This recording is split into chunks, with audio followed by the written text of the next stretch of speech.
We call Ammon the T-Rex that lives under our stairs because they live in the downstairs huge basement area. And he sounds like a T-Rex. I mean, that kid, I love him. But it's like these noises that come out of this little Tourette'sy boy is just beyond me. Okay, so, yeah, we had the fiasco of the paint choice. I got home from class last night and I was like, yeah, that looks cool. Y'all did a great job. And then I put my school books down. I've got to get a stabilizer. I'm shaking, you guys. I'm sorry. I'll get a stabilizer. So I came in and I saw it and I was like, he was still finishing up like the little work that you do with a paintbrush and stuff on a ladder. And I was like, wow, you guys did a great job. And I walked through and I set my books down and I went outside on my porch for the next hour. Finished up some tests I needed to do. I have to get certified with NIMS, National something, but it's for FEMA, so I can be registered to be an emergency responder for FEMA. Failed that test. I gotta study that a little bit harder. I've been neglecting my education and it's very frustrating with me. I have put too much on my plate this semester. I'm very upset about that. I cannot stand neglecting my education. It's really killing me. But these other things have been on the back burner for so long, and it's kind of like everything's getting done at once, and it's very overwhelming. So when a situation like this happens, I really don't know how to react anymore because I really don't want to hurt my husband's feelings. It's our spring break. We sacrificed a trip of family fun to do this. And he bought the wrong paint. I think he knows he bought the wrong paint, but he's never going to admit it. And that's fine. I don't care. It's not about that. We can make anything work. I really am not upset. And I was trying to figure, so I take these tests, failed one, studied more, took another one, sitting on my porch. I finally called my mom and dad. I'm like, what do I do?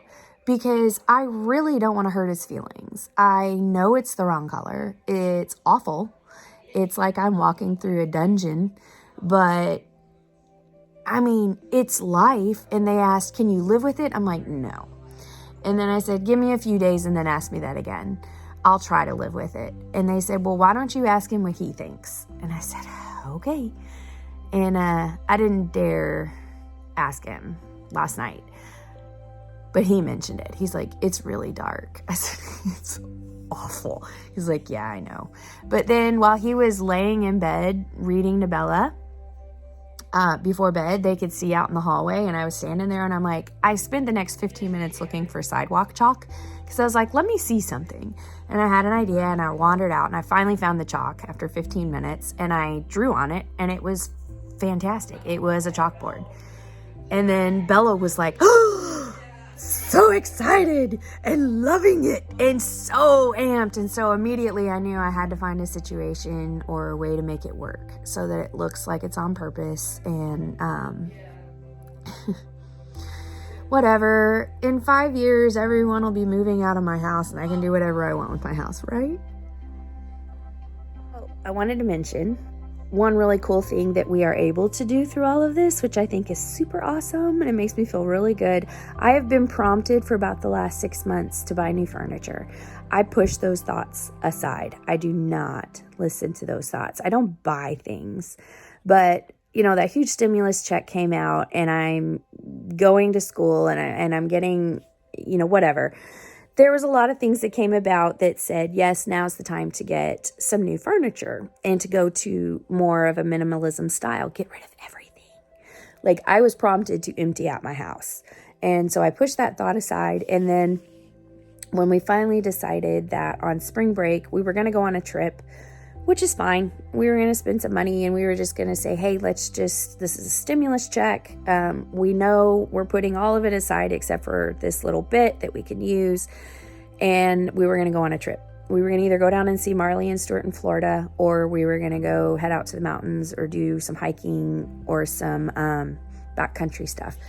But we decided not to do that and instead finish the redos that we had started a year ago and do a lot of that stuff. So in that process, I said, look, Brandon, I know we're talking about painting, but can we please get rid of all of this third-hand furniture that is broken? I mean, look at my dresser right there. That's supposed to be a drawer. There's nothing there. Everything's broken. Everything is third hand. Every piece of furniture that we own pretty much has one leg broken off of it because of our children.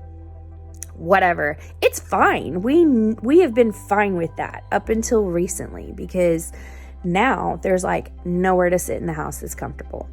So I was fine saying, let's get rid of everything and let's buy 1 or 2 decent couches that are going to last about 5 years. Because in about 5 years, we're going to re-up and probably move anyway, because the kids will be moving out of the house.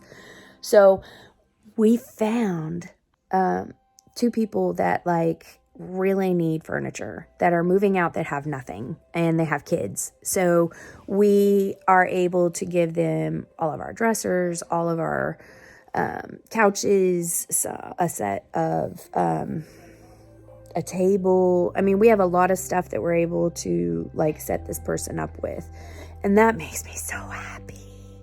I am so glad, because number one, it's going out of my house. I will have less stuff, and I will be able to give our stuff to someone else. Even though it's crap, it'll be something to get them started, and then they can pass the crap on to somebody else that needs to get started, because that's why we got it. We needed help. So that's the deal. I'm excited about that. We're going to get that taken care of. Yay. Hairs.